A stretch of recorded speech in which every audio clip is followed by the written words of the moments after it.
Chaqiruv 2026 tadbirlar doirasida Davlat xavfsizlik xizmati chegara qo'shinlari safiga muddatli harbiy xizmatga chaqirilgan yosh askarlar o'quv punktlaridagi dastlabki harbiy tayyorgarlikdan so'ng vatanga qasamyod qilishdi. Mamlakatimiz miqyosida tashkil etilgan mazkur vatanparvarlik ruhidagi tadbirlar Jizzax viloyatida joylashgan harbiy qismlarda ham tantanali tarzda o'tkazildi. Jizzax viloyatining qo'shni respublikalar bilan chegaradosh hududlari daxlsizligini ta'minlashga kirishish ostonasida turgan vatan o'g'lonlari ham safdoshlari singari ko'ksiga qurolni mahkam bosib, vatanga qasamyod qilishmoqda. Ularning qalblarida hayajon, nigohlarida o'tkirlik, qadamlarida esa shiddat bor. Davlat va harbiy sirlarni saqlashga, quruqlikda, suvda, havoda, har qanday sharoitda ham o'z burchimni vijdonan bajarishga, har qanday mashaqqatli sinov va qiyinchiliklarda ham el yurtimning yuksak ishonchini oqlashga tantanali ravishda qasamyod qilaman.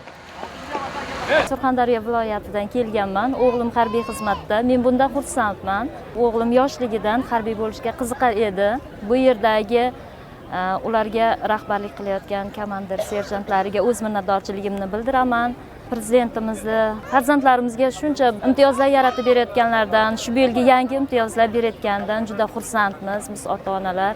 Biz ishonamizki, kelajakda ishonchimizni oqlaydi, vatanimizga xizmat qiladi. Qisqa fursat ichida o'g'limning o'zgarishlarini ko'rib xursand bo'ldim. Uni jasur, yetuk bo'lganligini sezdim va bundan xursandman. Vatanga xizmat qilish iymondan deydi. Bu burchimiz, buni vatanimizni himoya qiladigan yoshlarimizning bugungi kundagi mana shu tadbirlarni ko'rib, kiyinib yurishlarini ko'rib, bularning shunday bir yarashib turgan formalarini ko'rib faxrlanyapman. Nevaram yoshligidan mana shu kasb sevardi. Vatanning xizmatini tugatib, mana shu yerda qolib xizmat qilishni orzu qilaman. Vatanimizni sarhadlarini ko'z qorachig'idek saqlab, jasur, qo'rqmas, shu Amir Temur bobomizdek dovyurak farzandlar bo'lishini xohlayman.